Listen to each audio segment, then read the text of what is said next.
Bonjour et bienvenue sur la cuisine de Loucha, j'espère que vous allez bien les amis. Aujourd'hui je reviens parmi vous avec un repas facile et rapide à réaliser, un hachis parmentier façon Tex-Mex, tout le monde apprécie à la maison. Découvrons la recette ensemble. On va commencer par découper les poivrons orange, jaune et rouge.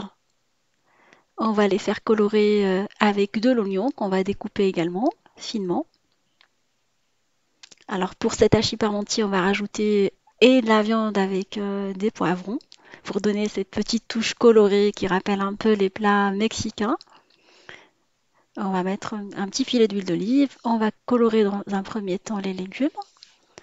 On rajoute après de la viande hachée qu'on va venir émietter et des épices Tex-Mex. Alors j'ai pris un mélange pour fajitas, sinon vous pouvez utiliser le mélange Tex-Mex qu'on trouve dans le rayon des épices dans les grandes surfaces. Lucie, la marque Lucie le fait, la marque Ducros, toutes les marques le font. Sinon, le mélange Tex-Mex aussi pour Faritas le fait. Un petit côté pimenté par du chili au sel. Et on va mélanger notre poêlée qu'on va laisser cuire sur un feu moyen. On écrase des gros paquets de viande hachée, histoire d'avoir de la viande bien cuite. Et une fois que tout est cuit, on va rajouter du persil. Et voilà, on passe à la préparation du reste de la recette. Entre-temps, j'ai fait cuire de la pomme de terre. Alors, pour avoir une bonne purée pour hachis, soit vous la faites cuire à la vapeur, ou vous la faites cuire au micro-ondes. On a déjà eu l'occasion de le faire. 8 minutes au micro-ondes ou à la vapeur avec sa peau. Comme ça, elle n'est pas regorgée d'eau. Et on va l'écraser à l'aide de l'écrase purée, encore chaude. On va mettre du beurre, on va saler et poivrer notre purée.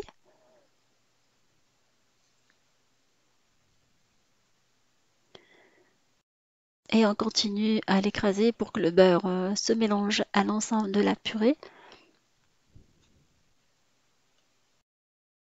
On va huiler un plat à gratin. Et on va venir y déposer, il faut huiler un peu partout. On va venir verser notre purée dedans. On va égaliser la surface de façon à ce qu'on ait de la purée le même niveau un peu partout.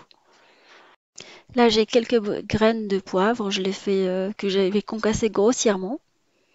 C'est pas obligatoire. Moi, j'aime bien l'arrière-goût des quatre graines de poivre dans la purée, mais ça dépend de chacun. Je les concasse grossièrement. Et on va venir faire quelques petits trous à l'aide d'un verre qu'on mouille un peu au niveau du fond. J'ai fait 5 trous, sinon vous pouvez en mettre 6. On va commencer par mettre de la sauce béchamel. Alors, on a eu l'occasion de faire de la sauce béchamel à maintes reprises. Je vous laisserai le lien pour la sauce béchamel. Vous égalisez la surface une fois que vous avez mis la béchamel. C'est ce qui va apporter de la douceur à la viande. Elle est déjà bien épicée. Moi, j'aime bien le mélange béchamel et viande hachée, comme dans les gratins. On va venir mettre de la viande hachée dans les trous qu'on a réalisés.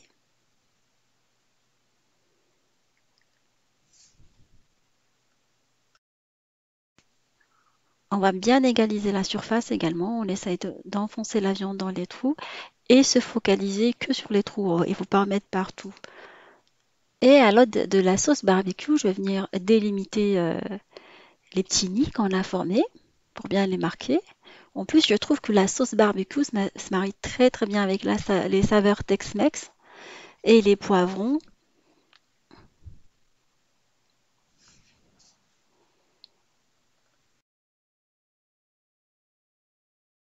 On va saupoudrer avec du fromage. Vous prenez du cheddar ou du mozzarella et vous faites gratiner votre four en mode grill, allumé en feu en mode grill pendant un petit quart d'heure, juste histoire de faire gratiner le tout. Et voilà, mon plat est maintenant prêt. Vous le servez avec une petite salade rapide et facile. Alors je l'ai fait en 2 fois. Je vais vous montrer les suggestions de présentation.